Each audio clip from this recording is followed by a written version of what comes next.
اللہ رب العزت نے قرآن مجید میں ارشاد فرمایا وَلِلَّهِ عَلَى النَّاسِ حِجُّ الْبَيْتِ مَنِ اسْتَطَاعَ إِلَيْهِ سَبِيلًا، اور جو استطاعت رکھتے ہیں زاد و راحلہ کی سفر کو برداشت کرنے اخراجات میں. اب اس میں دو چیزیں شامل ہیں. حج کو جانے کی استطاعت سے مراد آنے جانے کے اخراجات کو برداشت کرنے کی صلاحیت ہونا، یعنی اتنی رقم ہونا کہ ان ساری چیزوں کو ہم برداشت کر سکیں. اس کے ساتھ ساتھ جتنے دن کا آپ کا سفر ہے اہل و عیال کے لیے اتنے دن کا ساز و سامان بھی فراہم کرنا. من استطاع الیہ سبیلا کا مطلب یہ ہے جس کے پاس اتنی گنجائش ہے اس پر زندگی میں ایک مرتبہ اللہ کے گھر کا حج فرض ہے. اللہ نے اس کو فرض قرار دیا ہے اور اس کی اہمیت کو ہم نے گزشتہ سماعت کیا. آج بھی انشاءاللہ تعالی مختصراً ہم سماعت کریں گے. سیدنا امام اعظم ابو حنیفہ رحمۃ اللہ علیہ نے ارشاد فرمایا جو شخص زاد و راحلہ کی استطاعت رکھنے کے باوجود، یعنی اتنی رقم اس کے پاس ہے کہ وہ حج کر آ سکتا ہے، اتنی رقم ہونے کے باوجود وہ حج نہیں کرتا اور اسی حالت میں اس کا انتقال ہو جاتا ہے، تو امام اعظم نے فرمایا کہ اس کی نماز جنازہ میں ہرگز شرکت نہ کی جائے. نماز جنازہ میں ہرگز شرکت نہ کی جائے. کیوں؟ حضور نے ارشاد فرمایا من ملک زادا وراحلة تبلغه الى بیت اللہ ولم یحج فعلیہ ان یموت یہودیا او نصرانیا. جو زاد و راحلے کی استطاعت رکھنے کے باوجود حج بیت اللہ نہیں کرتا، اسے چاہیے کہ وہ یہودی ہو کر مر جائے یا نصرانی ہو کر مر جائے، مسلمانوں سے اس کا کوئی تعلق نہیں ہے. اسی لیے اس کی نماز جنازہ نہ پڑھی جائے. پتہ نہیں کہ وہ یہودی ہو کر مرا ہے یا نصرانی ہو کر مرا ہے، اس کی نماز جنازہ میں شرکت نہ کیا جائے. اتنی بڑی وعید نازل کی گئی ہے. جو ذات و راحلے کی استطاعت، آج کل کتنی مقدار گورنمنٹ سے اگر جا رہے ہیں، آپ جانتے ہی ہیں اب تو تلنگانہ الحمدللہ کوٹا جو ہے نا ڈبل کر دیا گیا، اور جتنے حضرات اس سال اپلائی کیے ہیں سارے حضرات کو حج کی الحمدللہ سعادت حاصل ہو رہی ہے، سب کا نام آیا ہے. آج کے حساب سے رقم کتنی پہنچ رہی ہے؟ قریب ایک آدمی کے لیے 4 سے 5 لاکھ. یہ ایک آدمی حج کرنے جا رہا ہے تو اتنی قیمت ہے، اور 1 لاکھ مزید جوڑ لیں اہل و عیال کے لیے آپ رکھیں، 1 لاکھ جوڑ لیں تو پھر 5 سے 6 لاکھ ہو جاتے. اگر کسی کے پاس 5 سے 6 لاکھ روپے موجود ہیں اس کے باوجود بھی وہ حج نہیں کرتا، تو پھر حضور نے ارشاد فرمایا وہ یہودی ہو کر مر جائے یا نصرانی ہو کر مر جائے، اس سے کوئی واسطہ نہیں ہے. اب بہانے بناتے کہ جو نا بچی کی شادی ہے، یہ فرض نہیں ہے. بچی کی شادی، حج کرنا فرض ہے. اللہ نے حج فرض قرار دیا ہے. بچی کی شادی کے لیے خرچہ ہوتا ہے، شریعت مطہرہ نے تو کوئی خرچہ نہیں بتایا. آپ نکاح کا حکم اٹھا کر دیکھیں، آپ 1000 آدمی کو کھلانا چاہتے ہیں، یہ آپ کی مرضی ہے. شریعت نے کبھی نہیں کہا کہ تم 1000 آدمی کو کھانا کھلاؤ، 2000 آدمی کو کھانا کھلاؤ یا پھر جوڑے کی رقم ادا کرو. شریعت مطہرہ نے ہرگز تم سے نہیں کہا، یہ خود تم نے اپنے آپ پر گھڑ لیا ہے اور یہ بہانہ بناتے ہوئے حج کو مؤخر کر رہے ہیں، جبکہ اللہ نے اس کو فرض قرار دیا ہے. یہ ہم ہماری خواہش کے ساتھ ہی خاطر لوگوں میں چرچا ہو، اسی لیے 1000 آدمی کی دعوت، 2000 آدمی کی دعوت کر رہے ہیں تاکہ لوگوں میں دکھاوا ہو. شریعت مطہرہ نے کبھی نہیں کہا ایسا کیا جائے. شریعت مطہرہ نے یہ کہا ہاں ولیمے کی دعوت کیا کرو، ولیمے کی اجازت ہے، ولو بشارط ایک بکرے سے کیوں نہ ہو ولیمے کی دعوت کی جائے. یہ شریعت مطہرہ کا حکم ہے. اور آج کل آپ دیکھیں کتنا اسراف ہو رہا ہے شادیوں میں، آپ جانتے ہی ہیں، بیان کرنے کی ضرورت نہیں ہے. بے شمار کھانے میں اتنا پیسہ بہا رہے ہیں، بے شمار اسراف کر رہے ہیں. کیا کہیں تو پھر جو نا شادی ایک ہی مرتبہ ہوتی ہے زندگی میں، اور وہی فرد جو شادی سے فارغ ہو جاتا ہے چند دنوں بعد یہ کہتا ہوا نظر آتا ہے مولانا ایسے عنوان پر بیان کریں جو شادی میں اسراف ہوتا ہے نا اس کے بارے میں آپ بیان کریں، جو خود اسراف کر آ رہا ہے وہ کہہ رہا ہے، مطلب نخل آئی تو پھر بعد میں آئی، پہلے نہیں آئی، ایسے بھی حضرات ہیں۔ بہرحال ہم کو ان ساری چیزوں سے بچنا چاہیے، یہ بہانہ تو قابل قبول ہے ہی نہیں شریعت مطہرہ میں کہ ہم کو یہ کام ہے اس کی وجہ سے ہم حج کو مؤخر کر رہے ہیں۔ اللہ نے حج کو فرض کیا، زاد و راحلہ کی استطاعت ہے، بس اس کے بعد لازم ہے آپ جتنا تاخیر کرتے جائیں گے اتنے گناہگار ہوتے جائیں گے، جیسے ہی فرض ہو جائے ادا کرنا چاہیے۔ یہ تو وہ حضرات ہیں جن کو اللہ نے استطاعت دی ہے کہ وہ حج بیت اللہ کریں، اور اس کے بارے میں بڑی فضیلت والی آیتیں بھی قرآن مجید میں آئی ہیں۔ حجاج کرام کے استقبال کی خاطر اللہ نے انبیاء کرام، نبی حضرت ابراہیم علیہ السلام، نبی حضرت اسماعیل علیہ السلام کو حکم دیا کہ جتنے بھی حجاج یہاں آئیں گے، رکوع کریں گے، سجدہ کریں گے، قیام کریں گے، اعتکاف میں رہیں گے، ان سارے حضرات کے لیے انبیاء کو حکم دیا کہ مسجد حرام کو پاک کر دیا جائے۔ وَطَهِّرْ بَيْتِيَ لِلطَّائِفِينَ وَالْعَاكِفِينَ وَالرُّكَّعِ السُّجُودِ۔ اے حضرت ابراہیم خلیل اللہ علیہ الصلوۃ والتسلیم، آپ اس خانہ کعبہ کو پاک اور صاف کر دیں۔ اللہ کے گھر جتنے بھی مہمان آئیں گے ان مہمانوں کے خاطر اس گھر کو صاف کر دیا جائے۔ للطائفین، طواف کرنے والوں کے لیے اس کو صاف کر دیا جائے، والعاکفین، اعتکاف کرنے والوں کے لیے اس کو صاف کر دیا جائے، والرکع السجود، رکوع کرنے والے، سجدہ کرنے والوں کے لیے اس گھر کو پاک اور صاف کر دیا جائے۔ مطلب یہ کہ حجاج کرام کی خدمت کے لیے حکم کس کو دیا گیا؟ اللہ اکبر، سوچیں۔ اسی لیے حجاج کی خدمت میں لوگ بڑھ چڑھ کر حصہ کیوں لیتے ہیں؟ انبیاء کو اللہ نے اس کام کے لیے منتخب فرمایا ہے۔ حاجیوں کی خدمت کے لیے جو لوگ بڑھ چڑھ کر حصہ لیتے ہیں، یہ کام معمولی کام نہیں، انبیاء کا کام ہے۔ اللہ نے جس کو چن لیا اس کے لیے یہ قسمت والی بات ہے۔ بہرحال حجاج کرام جو زاد و راحلہ کی استطاعت رکھتے ہیں وہ حج کے لیے تشریف لے جاتے ہیں۔ مبارکباد ہے وہ سارے حضرات جو اس سال حج کے لیے تشریف لے جا رہے ہیں۔ ہم ان سے عرض کرتے ہیں کہ جب بھی آپ تشریف لے جائیں حضور کی بارگاہ میں ہمارا سلام عرض کریں، اور اہل کامارٹی کے حق میں دعا فرمائیں کہ جتنے بھی زاد و راحلہ کی استطاعت رکھتے ہیں ان کو بھی اللہ حج کی توفیق عطا فرمائے۔ معزز سامعین، اب جو حضرات جن کے پاس استطاعت نہیں ہے تو اللہ نے ان کو بھی اس بڑی عظیم کام سے محروم نہیں رکھا، ان کو بھی اس کا ثواب عطا کیا۔ جو زاد و راحلہ کی استطاعت نہیں رکھتے، غربا ہیں، مسکین ہیں، اتنی استطاعت نہیں کہ وہ حج کو جا سکیں، لیکن اللہ نے ان کو حج کی فضیلت سے محروم بھی نہیں کیا، حج کے فضائل سے محروم بھی نہیں کیا۔ اللہ نے ان کو بھی ثواب عطا کیا۔ مختصر سا عمل رکھا، اس عمل پر عمل کر لیں، ثواب حج کا اللہ نے ان کو عطا کیا ہے۔ کئی اعمال ایسے ہیں جس میں حج کے ثواب کو اللہ رب العزت نے چھپا دیا ہے۔ اب آپ کو مثال کے طور پر بتاؤں، چند اعمال آپ کو بتا دیتا ہوں۔ نماز فجر ہر مسلمان پر فرض ہے۔ نماز فجر مسجد میں آ کر ادا کرتے ہیں۔ نماز فجر کے بعد مسجد میں رکے رہیں، بیٹھے رہیں، قرآن کی تلاوت میں مصروف ہو جائیں، عبادت میں مصروف ہو جائیں، ذکر و اذکار میں مصروف ہو جائیں، حتیٰ کہ سورج نکل کر آئے اور اس کی شعاعیں پھیلنے لگے۔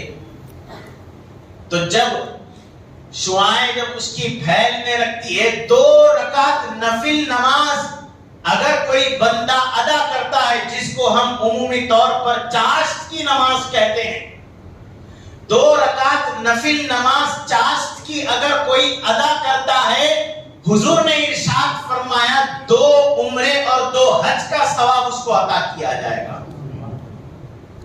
حج کے لیے 5-6 لاکھ روپے کی ہونے کی ضرورت ہے، پھر مخصوص ایام میں مخصوص جگہ پر قیام کرنا ہے، 9 ذی الحجہ کو عرفات کے میدان میں گزارنا ہے، مغرب پڑے بغیر وہاں سے نکلنا ہے، مزدلفہ آنا ہے، یعنی 10 ذی الحجہ کی شام، مغرب عشاء کے وقت پڑھنا ہے، مخصوص عمل ہے، پھر وہاں پر کنکریوں کو چننا ہے، صبح فجر تک وہیں پر گزارنا ہے، فجر کے بعد مینا تشریف لے جانا ہے، مینا سے پھر جمرات بڑے جمرات کو کنکریاں مارنے کے لیے جانا ہے۔ یہ سارے اعمال ایک خاص جگہ سے تعلق رکھتے ہیں، مینا، مزدلفہ، عرفات کا میدان، طواف زیارت کرنے کے لیے پھر خانہ کعبہ تشریف لانا ہے۔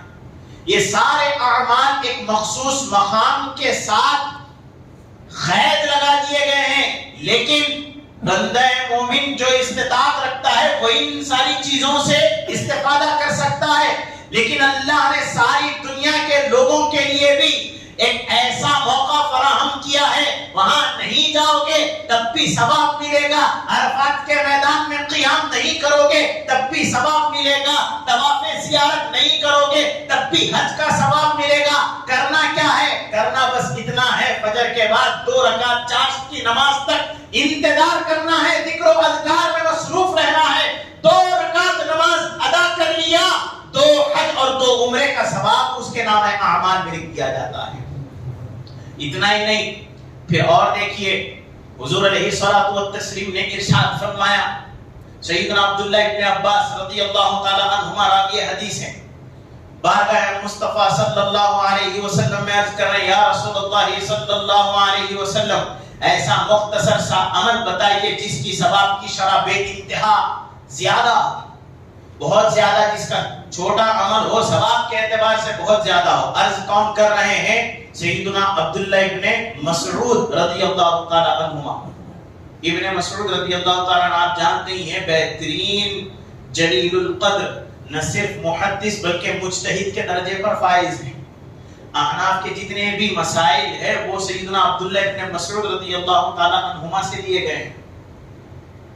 بہت بڑے مجتہد ہیں، بہت بڑے عالم دین ہیں، بہت بڑے محدث ہیں۔ اب ان کے علمی مقام و مرتبے کے بارے میں پھر کبھی بتاؤں گا۔ سیدنا عمر فاروق رضی اللہ تعالی عنہ نے فرمایا، جب ان کو معلوم ہوا کہ کوئی اپنی حافظے کی بنا پر قرآن کو لکھا رہا ہے، حافظے کی بنا پر یعنی ذہن کے اعتبار سے قرآن کو لکھا رہے، سیدنا عمر فاروق رضی اللہ تعالی عنہ چہرہ سرخ ہو گیا، غصے کے مارے آپ بگولا ہو گئے۔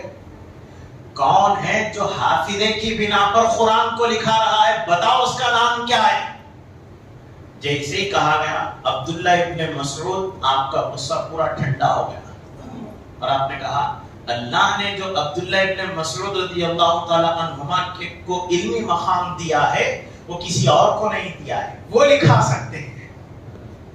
اتنا بلند و بالا علمی مقام، وہ بارگاہ مصطفیٰ میں عرض کر رہے ہیں، یا رسول اللہ صلی اللہ علیہ وسلم عمل مختصر ہو ثواب کی شرح بے انتہا زیادہ ہو۔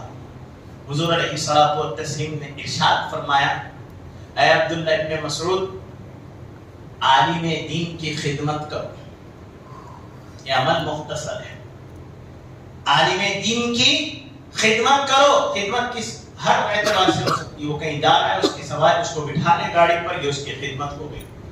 کوئی حاجت میں مبتلا ہے، اس کی حاجت کو پوری کر دے، یہ اس کی خدمت ہو گئی۔ اس طرح کوئی کام میں مصروف ہے، آپ اس کو وہ کام نہ کرنے دیں، خود کر دے، یہ بھی اس کی خدمت ہو گئی۔ خدمت کے مختلف انداز ہیں، مختلف طریقے ہیں۔ حضور نے ارشاد فرمایا، عالم دین کی خدمت کرو، نتیجہ کیا ہوگا، ثواب کیا ملے گا؟ حضور نے ارشاد فرمایا، عالم دین کی خدمت 1 مرتبہ کر لو، 70 حج کا ثواب ملے گا۔ 1 حج نہیں، کتنے؟ 70 حج کا ثواب ملے گا۔ امام بیہقی رحمۃ اللہ علیہ نے اس حدیث کو روایت کیا ہے۔ کرنا کیا ہے؟ مختصر سا عمل ہے۔ حج کتنے؟ 70 حجوں کا ثواب۔ پھر آگے دیگر روایتوں میں آیا ہے، نبی کریم صلی اللہ علیہ وسلم نے ارشاد فرمایا، متقی عالم دین کی تابعداری کرنا، متقی عالم دین کی اطاعت کرنا، گویا میری اطاعت کرنا ہے، حضور کی اطاعت کرنا ہے۔ متقی عالم دین کے پیچھے نماز پڑھنا حضور کے پیچھے نماز پڑھنا ہے۔ متقی عالم دین کے چہرے کو دیکھنا، النظر الی وجہ عالم نظری، حضور نے فرمایا متقی عالم دین کے چہرے کو دیکھنا محمد عربی کو دیکھنا ہے صلی اللہ علیہ وسلم۔ کتنا بڑا ثواب ہے۔ عمل بالکل مختصر سا ہے، اور پھر آگے روایتوں میں آیا ہے نبی کریم صلی اللہ علیہ وسلم نے ارشاد فرمایا، اب حج کی دیکھیے فضیلت کتنی ہے، ثواب کن کن کو عطا کیا جا رہا ہے۔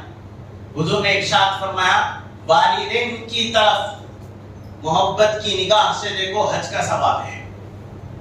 محبت کی نگاہ سے والدین کی طرف دیکھو، حج کا ثواب عطا کیا جائے گا۔ صحابی رسول حضرت سعد بن عبادہ رضی اللہ تعالیٰ کھڑے ہوئے، یا رسول اللہ صلی اللہ علیہ وسلم، کوئی 2 مرتبہ یا 3 مرتبہ اپنے والدین کو محبت کی نگاہ سے دیکھے تو اس کو کتنا ثواب ملے گا؟ حضور نے ارشاد فرمایا 2 مرتبہ دیکھے تو 2 حج کا ثواب، 3 مرتبہ دیکھے تو 3 حج کا ثواب۔ ایک اور صحابی رسول کھڑے ہوئے، یا رسول اللہ 10 مرتبہ دیکھے تو کتنا ثواب ملے گا؟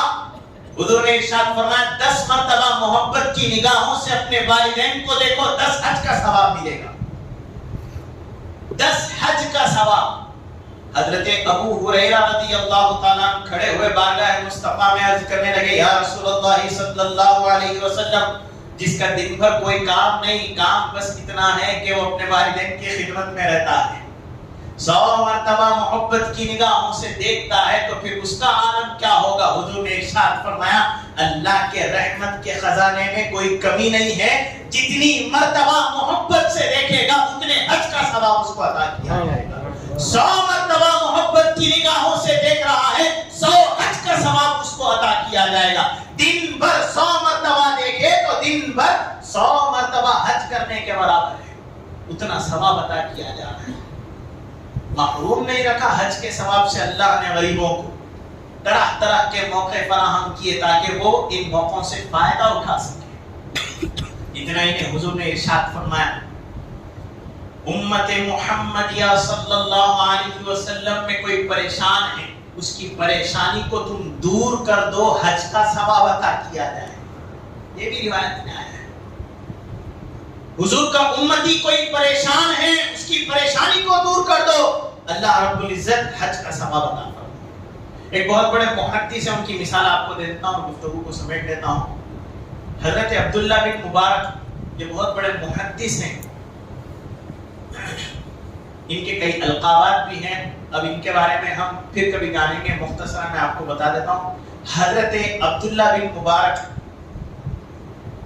آپ پہلے حج کر چکے تھے، دوسری مرتبہ یعنی نفل حج، آپ جانتے ہیں، دیکھیے کئی حج زندگی میں ایک مرتبہ فرض ہے، اس کے بعد میں آپ کریں تو پھر وہ نفل ہے، کتنے بھی مرتبہ کر سکتے ہیں۔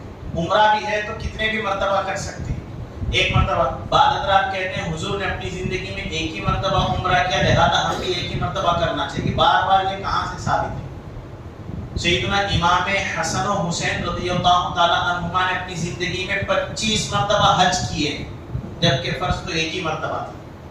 کئی ایسے صحابہ کرام ہیں جنہوں نے اپنی زندگی میں 60 حج کیے، اور آپ جانتے ہی ہیں حج 3 قسموں کا ہے، حج کی 3 قسمیں، حج تمتع، حج قران، حج افراد۔ افراد میں عمرہ نہیں ہے، اور یہ افراد کن حضرات کے لیے؟ وہاں کے رہنے والے مکی حضرات کے لیے، دور دراز مقام سے آنے والوں کے لیے یا تو حج تمتع ہے یا تو حج قران ہے، اور حج تمتع میں بھی عمرہ ہے، حج قران میں بھی عمرہ ہے۔ پہلے عمرہ کرنا ہے پھر حج کرنا ہے، حج کے ایام تک انتظار کرنا ہے، جب تک احرام کھولیں گے اہل تمتع، احرام کو باندھے رکھیں گے اہل قران، فرق اتنا ہی ہے۔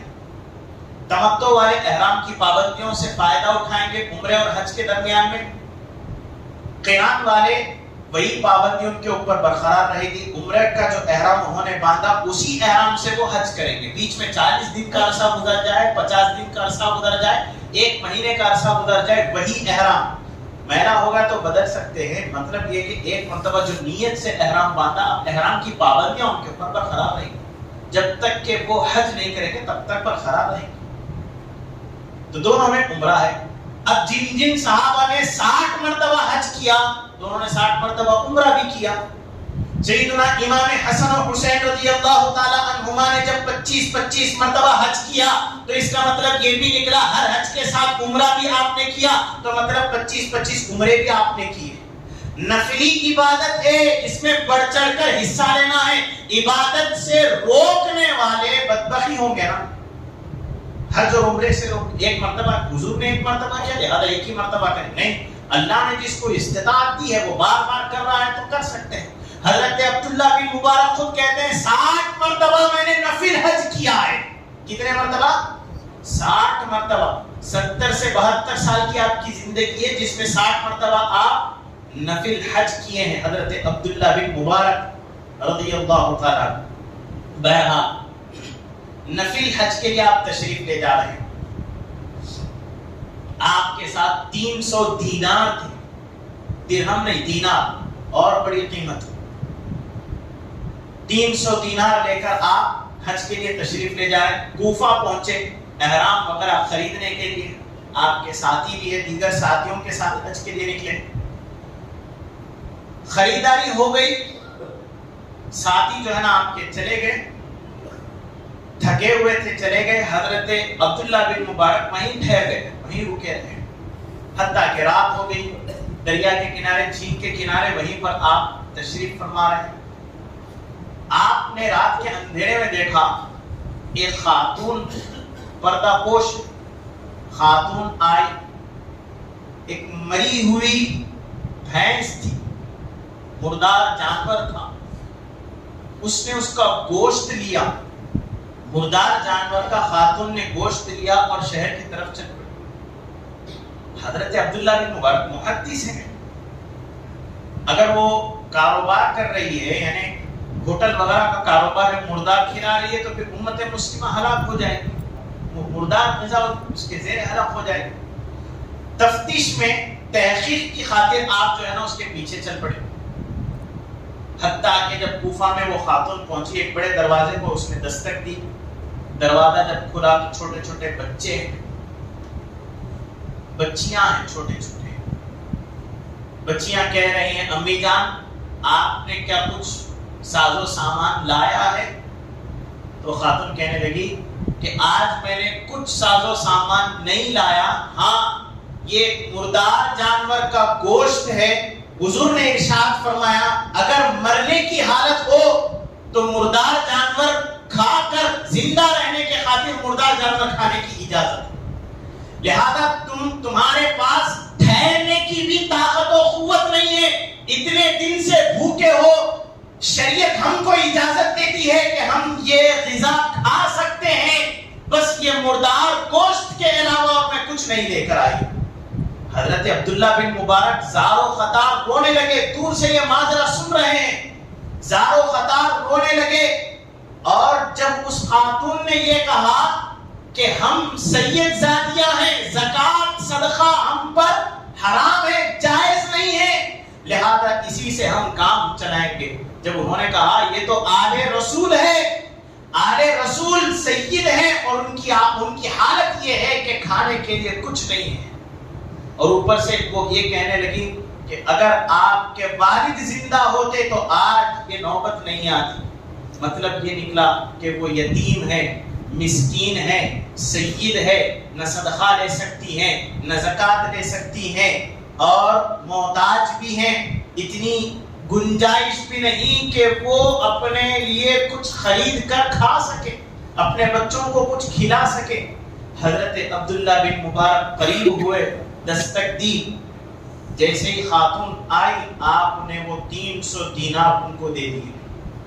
خاتون نے منع کیا نہیں ہم یہ نہیں لے سکتے، تو حضرت عبداللہ بن مبارک نے کہا یہ آپ کی خاطر نہیں میرے خاطر آپ لے لیں تاکہ میں ثواب سے مستحق ہو جاؤں، میرے خاطر آپ لے لیں، آپ کی ضرورت ہے اسی لیے میں نہیں دے رہا ہوں، میں اپنے خاطر آپ کو دے رہا ہوں۔ چنانچہ جتنا بھی سرمایہ حج کے لیے آپ نے جمع کیا تھا وہ سارا کچھ دے دیا. یہ آپ کا نفل حج تھا. شریعت مطہرہ میں جو حکم ہے وہ آپ کو بتا دیتا ہوں. فرض حج کے لیے جو قیمت آپ نے نکالی اس کو آپ دوسروں کو نہیں دے سکتے، یا پھر کسی نے آپ کو حج کرنے کے لیے قیمت دی، آپ حج بدل کریں، وہ پیسہ بھی آپ کسی کو نہیں دے سکتے. بلکہ علماء نے ارشاد فرمایا نوٹ بھی تبدیل نہیں کر سکتے. حج بدل فرض ہو یا نفل ہو، قیمت دوسروں کو نہیں دی جا سکتی. خود کے لیے کر رہے ہیں، فرض ہے تو دوسروں کو نہیں دے سکتے، نفل ہے تو پھر دے سکتے. آپ چونکہ نفل حج کر رہے تھے، ساری قیمت آپ نے دے دی. واپس آ گئے، دوستوں سے ملاقات کی تو دوستوں نے کہا کہ آپ سفر حج کو جاری رکھیں، کسی وجہ سے میں سفر نہیں کر سکوں گا اور آپ نے معذرت چاہی. دوستوں نے بڑا اصرار کیا ساتھیوں نے کہ بتائیں کیا ماجرا ہے، کیا ماجرا ہے. تو انہوں نے نہیں بتایا. یہ میرے اور اللہ کے درمیان میں مخفی معاملہ ہے، لہذا میں بتانا پسند نہیں کرتا. اور وہ اپنے گھر کو واپس چلے گئے. 6 مہینے کے بعد حج کا قافلہ جب واپس آیا، جیسے جیسے ایام گزر رہے تھے، حضرت عبداللہ بن مبارک رو رہے تھے زارو قطار.